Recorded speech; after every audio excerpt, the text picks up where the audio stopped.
Welcome to today's Insperience training. Today we're going to be talking about Illuminate.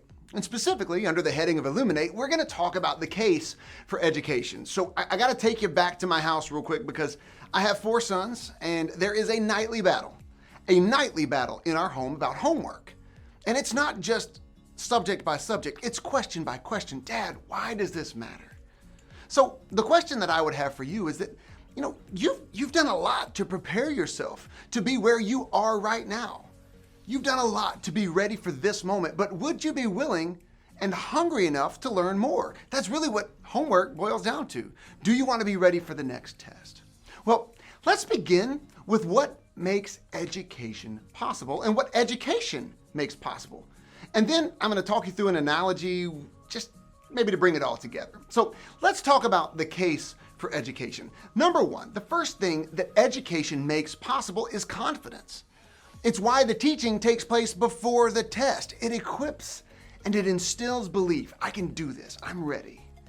And the number 2 thing we would talk about would be competence. Everything begins at 0.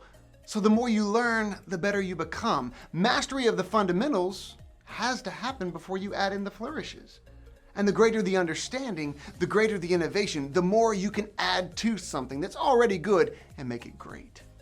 And then number 3, education helps you to uncover and unlock potential. You don't know what you don't know. And how can you develop a passion and innovate without an introduction to something new?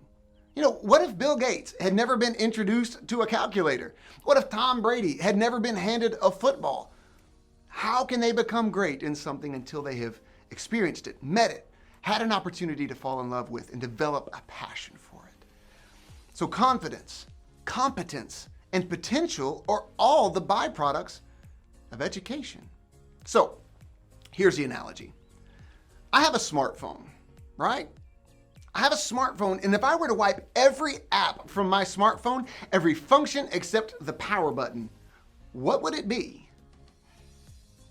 Well, it would be a smartphone. Really? It's not a phone. It has no potential except to turn on and turn off. So why does Apple send the phone to us as the users with certain capabilities?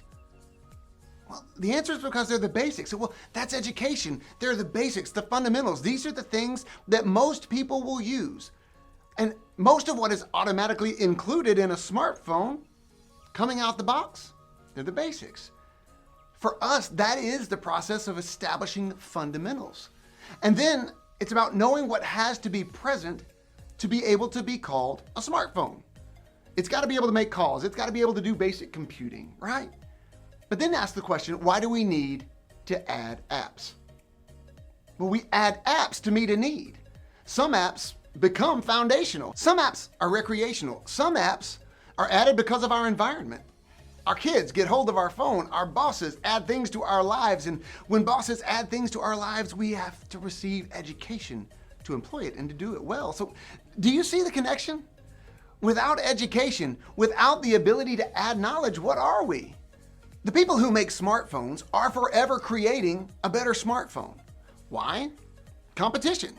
Your leadership is committed to keeping you relevant in a marketplace, in a competitive marketplace.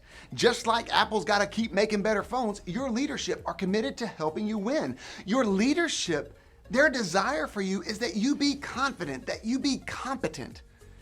Their desire is to unlock your potential, to make the most of who you are, where you are, and the time you've been given. That is the case for education.